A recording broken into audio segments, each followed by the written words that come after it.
Hello, Frugal Force. Once again, this is Captain Frugal reporting for duty.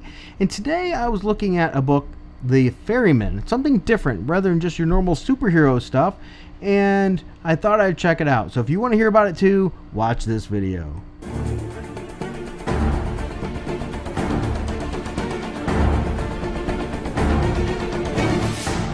And today I want to talk about another Indiegogo project here that's up, and it has only a short amount of time left, 14 days. Now, if you're not aware, there's been a lot of really successful Indiegogo and Kickstarter projects lately, and a lot of them get a lot of the spotlight and attention, which sometimes, sort of pushes back some of the other great ones that maybe deserve some more attention. They're just not getting it. And this happens to be one that I recently read, and it's The Ferryman.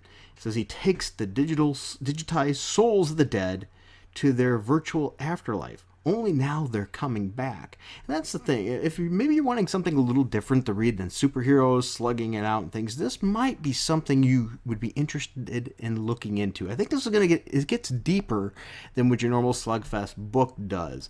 I've read it and I've enjoyed what I've seen so far. If you look, the project owner is Sean Campbell. I've reached out to him and talked to him a little bit. And actually, we messaged each other. Okay. And right now it's at $330 with 42 backers, but it has a goal of $2,200 and it has only 14 days left. So I want to give this a little attention because I think it deserves it. It says, help us fund the printing of the first issue of The Ferryman. In the future, the afterlife is real. It's been invented just for you. A simple implant is all it takes, and upon death, your entire identity and your digitized soul will be downloaded by a recovery agent and is taken to a user-created virtual paradise called Glory. So that's an interesting thing. It's taking something that we've had through our religion and things like that, and our belief systems about our souls, and now our technology at this point believes that they could take that and transport it into a digital world, if you will, to have an afterlife that way. So for Miles Armstrong, it's not exactly a dream job, and that's his job. He's going around as a recovery agent, recovering this from the dead people who've had these implants. He recovers their soul, if you will. It says, especially when a vast global conspiracy leads him to question if glory is real or an elaborate, dangerous lie. And that's where it gets pretty interesting then. You start finding out what's going on here. And what happens, it starts here by talking a little bit about what this whole program is, and people will get this implant so they can have this virtual life afterwards. And I guess it's even being used for a suicide. They get that and then they kill themselves so that they can get out of the real life and go into this virtual territory. But that's where the story starts to get interesting. Is this really taking them to a virtual life? Especially then when you start finding out, wait a minute, these supposedly dead people are now being seen again. So what on earth is going on? If you look here, I'm going to click on here some artwork of some of the pages. I don't want to really show anything other than what he's showing here. I didn't ask him for permission to show that. As you see, the artwork is pretty good. It's, I'm not going to say it's like the best artwork I've ever seen, but I think it's fitting for the story. It has sort of a real, just a dark, nuanced, it's a good fit for the book, if you will, as you see here. It does the job well. I think the shading's well, the art's well, and it definitely gets the point across. It's not one of those books like a Marvel book today, sometimes from some of the artists you read and you go, who is that character? Or is even that the same character I've read? The characters are recognizable. The story seems to be interesting. The story flows well. And as a man of faith, this does pique my interests about, what they're talking about the human soul and the impact and the connections with that. Let's look into a little bit about Sean Campbell here, the project owner, if you will. It says, my name is Sean Campbell, and on behalf of the entire team, I'd like to invite you to join us in making our comic, The Ferryman, a reality. It's a 22-page first issue of a new science fiction mystery series about coping with life, death, faith, doubt, and technology in the future, where everything we thought we knew is thrown off balance. We need you to help us get this issue assembled and professionally printed so we can get it in your hands. We've put together a tight, gripping story with great art, great action, and cool future world, and we want you to enjoy it. And see, here's another picture of the artwork. So as I said, the artwork is very doable, very good for this story. In 2051, new technology has given rise to mankind's greatest invention, the afterlife. All it takes is a simple implant upon your death. And they put that like right at the back of your head at the neck area if you can afford it. And of course, that's showing, once again, is can you actually pay for this and have that? Your consciousness will be covered and uploaded to Glory, which is a user-created paradise where anything is possible. The reception was, let's say, controversial. So when we were seeing that, and it's pretty interesting because this it focuses so far on this Miles guy, the recovery agent, and he goes to these places where people have died shortly, and they have a time limit where the battery's in there where they have to transfer that person's consciousness or soul, if you will. Miles, so as it says here, he's a recovery agent downloading that on the midnight shift, trying to keep the job from taking a toll on him.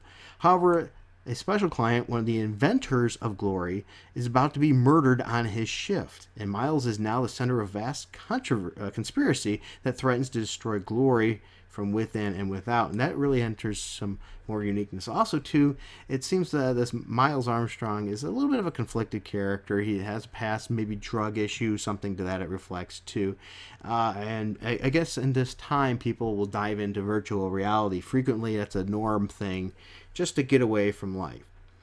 But the story does open up, as I said, with people are dying and there's a conspiracy going on about, is this real? Are they really having their souls and things implanted here, or is this just something else going on? And it ends on a really nifty note, and I don't want to share that because I want you to read that and see at the end of the issue, it's like, oh crud, what's going on here? So definitely I think that it kept me wanting more, and that's what I want from a comic book. So here is the developers. Sean Campbell's the writer and editor. Dennis, and once again, I butcher names, so Dennis, I'm sorry. Artist, Esther Salguero, Taylor Esposito, Jonathan Moore. I think they've done a commendable job here. And as I said, they want $2,200 to cover the printing and shipping costs and any additional funds. In additional physical copy, they're offering a digital PDF version of the comic, as well as a higher perk that will include additional high-quality poster. And what I did is I purchased, I've read the digital version here. The main risk with the project in this stage will be delays in the printing process. It will be sent to the printers as soon as possible after the payments have been received. Expect 6 to 8 weeks later, and the comic will be yours. Ways you can help, of course, you can do that by contributing. So let's look at these tiers, if you will. Okay, we have first the $2 tier, the digital version. You get a PDF digital version of the comic book.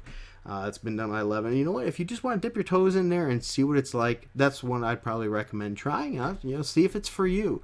I liked it. I think it was a good read. So I have no issues with that, especially at the $2 price point. I think I got a lot more bang for my buck than what I get out of a lot of Marvel mainstream comics today. The $6 copy, you get a physical copy of the comic as well as the PDF. So that's really cool. Now you go to the higher, the $6 ones, you get for our international backers, those will be option for the comic, shipping not included. You get the digital as well as physical. But when we go to the $12, you get a comic plus print for international. So that's nice. And there's a $15 tier as well for a comic plus poster print. Once again, it's up to you and what you choose to, the kind of things that you like and things like that. You might just even like just the digital, and that's fine. I think this is something worth, checking out. Look at it. Check out the Indiegogo page for yourself. It seems like so far from the interactions I've had, a good group of people. Sean has been very forward in contacting back and forth with me, and I always appreciate that from somebody. But it's a shame that they're only at 330 of 2,200 with 14 days left. This is something I think might be a good idea to at least check out, and if you like it, spread the word and help this out, because we have a lot of successful campaigns going around right now. It just overshadows some of these other ones. I enjoyed this book. I would say I give it a B rating. Grade-wise, and it did make me want to read the next issue. So that says a lot right there, because sometimes, the first setup issue, if you don't like that, you don't like the direction, you're not going to be interested in continuing on. So I say, you know what, give it a shot for $2. See if you like it. If it's something worth, keeping your time and interest, go ahead and check it out and hope for the next issue.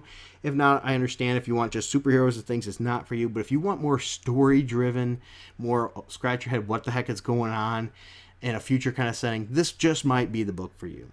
Alright, well that's my views. I hope you enjoyed this video. If you did, please be sure to hit like and subscribe and hit that notifications bell. Also, YouTube doesn't tend to like me very much, so if you want to help even more, go to that info bar down below. We have a Patreon link where you can help us for as little as $1 a month. Alright, and then you should get notifications through Patreon that way, because once again, YouTube, even if you ring that bell, does not always like to help me. Alright, well I hope you enjoyed this video, and until next time, keep it frugal.